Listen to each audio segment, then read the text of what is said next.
Welcome back to my channel.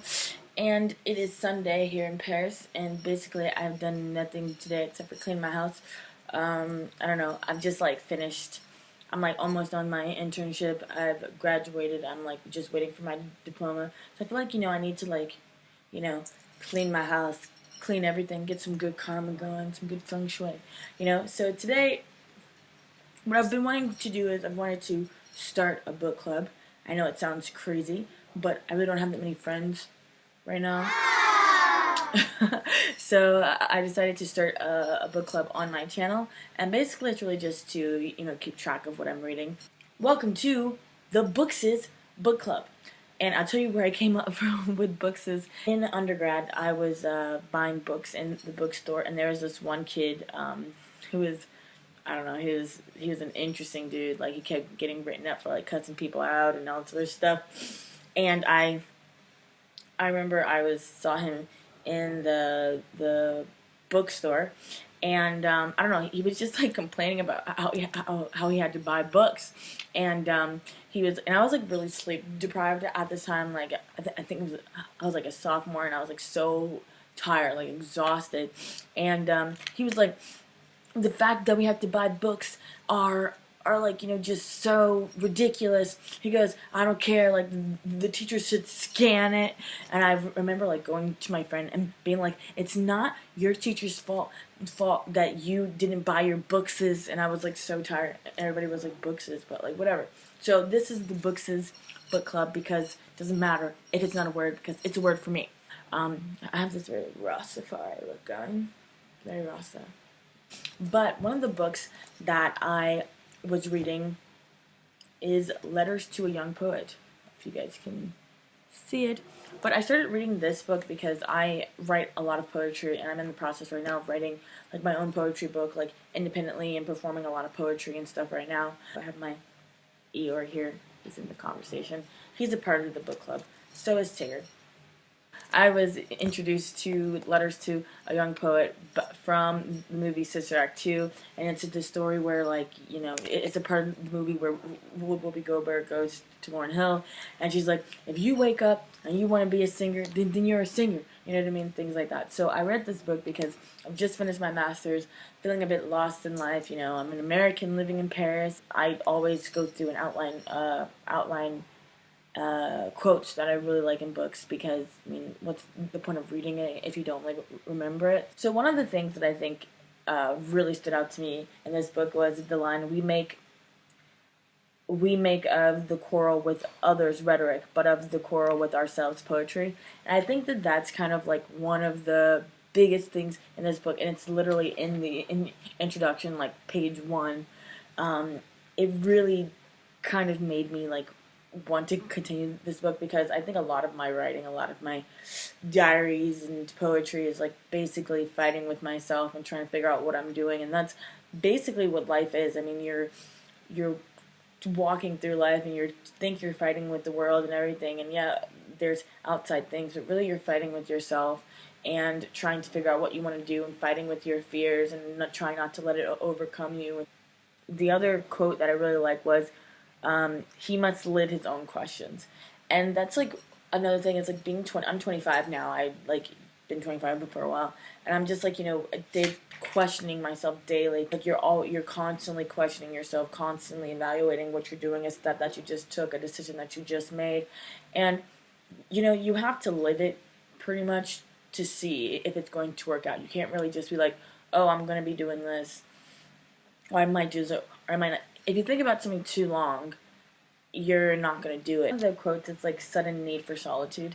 And, in the book, it talks about, being childlike and needing solitude and not really being a part of the world, and how, being different is sometimes good for being an artist. And that to me is really touch home for me, because I feel like I am so different, and I'm not really of the world. I'm not really like a lot of people that I know, and sometimes I really want to be with people, and sometimes I really want to be out. This weekend I kind of wanted to be out and do stuff, but then I was I really needed to be by myself at some points.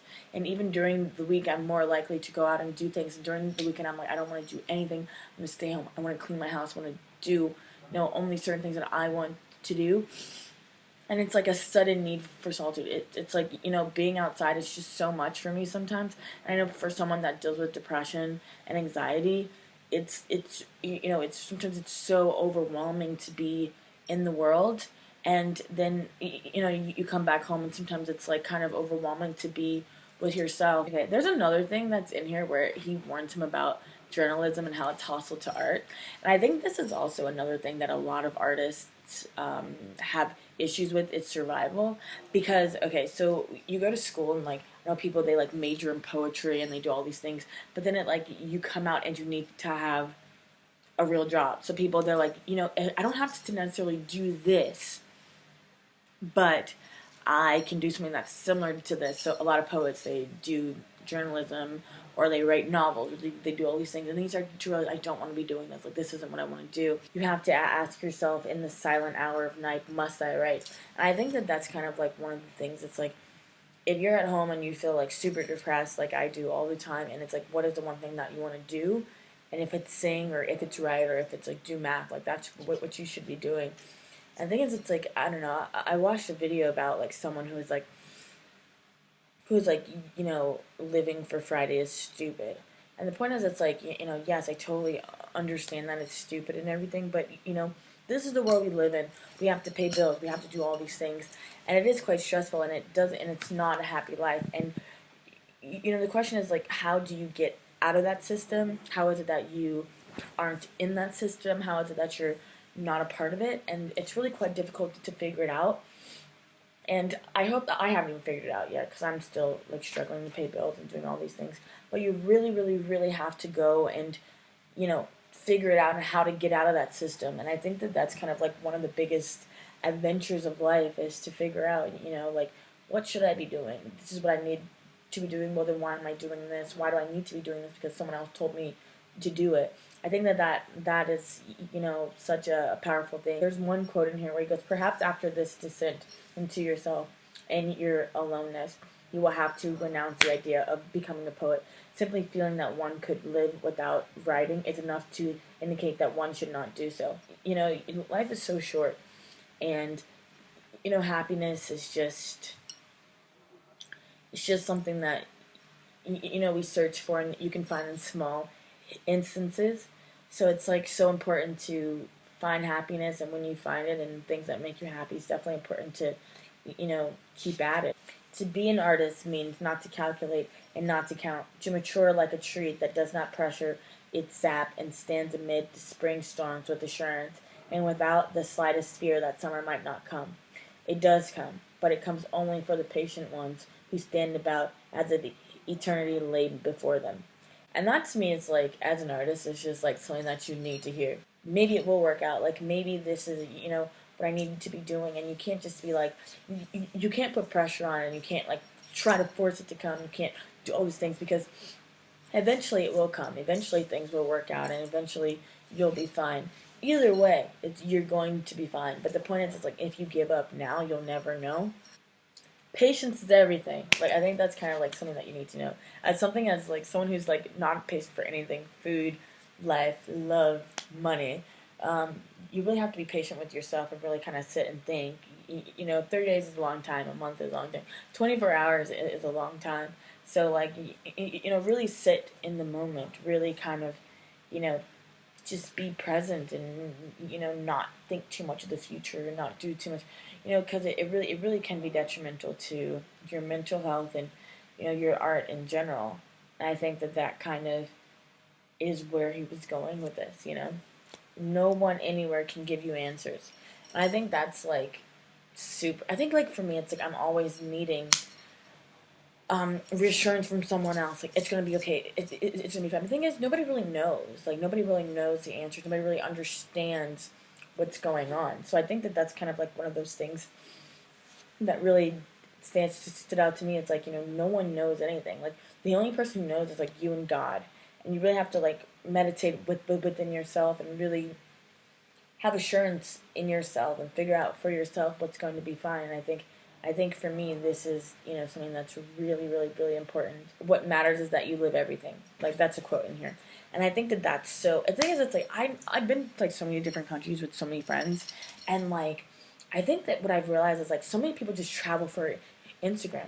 They're just like they have no clue what's going on in this like these places, but it's like you have to realize that like you have to try, like you have to experience everything. Like just going to a place just to go is stupid. Like you know, you kind of want to go for a few minutes, even if you sit there and take everything in. Like you were there, you experienced it, but you know, like really live it, not just go and like you know really live it, really experience everything. But if you're just like sitting in bed and watching Netflix, doing all this stuff, you're not really doing anything. You're just kind of like I don't know. It's to me, it's just wasting you know precious moments of your life that you could be doing other things. There's another quote when he's talking about being in Rome and how depressive it is because of the museums and everything, and how he's been there and things like that. But one of the quotes is he says, "Why not go on like a child regarding all of this as something foreign?" Because it's like you know. Here's the thing, like I lived in Paris for like 2 years. I like lived here before. Now that I'm here now, it's like it becomes mundane. Every place you go becomes mundane, and really people. Some people they're like need to move, I need to do this. But some things you can act like things are new. Some things you can, you know, really kind of try to experience things new like a child, and you know not be so depressed about certain things and how oh it's so boring, it's so this. You can find happiness and you can find adventure in everything. There's another thing where it says another quote where he goes, "Grown-ups are nothing and their dignity is worthless," and I think that that's kind of like funny because I don't know. I feel like I don't really enjoy a lot of company from a lot of people. I don't enjoy a lot of you know a lot of their ideas, a lot of their conversations because I feel like a lot of it is pretty worthless, and I think a lot of the things that they care about is kind of you know not it's not really you know appeasing to me. So when so like you know not that I hang out with kids that much, but I think that it's kind of important to understand that you know a lot of things that people do and a lot of things that people say are not really you know affecting you in any way, even though they try to make it pertain to you. But in reality, it really doesn't. It just kind of like it's their own ideas, their own views of a lot of things, and it's kind of it's worthless. Their dignity, their like you know ego and your ego and how you can't do certain things because of this is you know when you die you don't really have an ego, you just have the things you've done. You really have to like think about that. But really, as an artist or as someone that's in transition or someone that's you know contemplating life, really read this book. Really, I'm gonna like edit. Really read Letters to a Young Poet. You know, I was introduced to it from a movie, but really read the book because I think it changed my life and probably it was a good time to read it. I've read this book a couple times actually. Sorry, I've been reading it like a few times. Every time I need to go back through and like contemplate something and think about it, you know, or I just go through and read the quotes and you know really just kind of think about what I should be doing with my life. But really go through and like you know read the book when you're in need of something, when you're in need of searching for something. You know, that's what I love about reading. What I love about books and movies is like when you're in search for someone, you're learning and you're growing, and even if you can't go to that place, you can read a book about it, things like that. So read this book. I really recommend it. This is the first episode of the Books' Book Club. Hope you enjoyed it.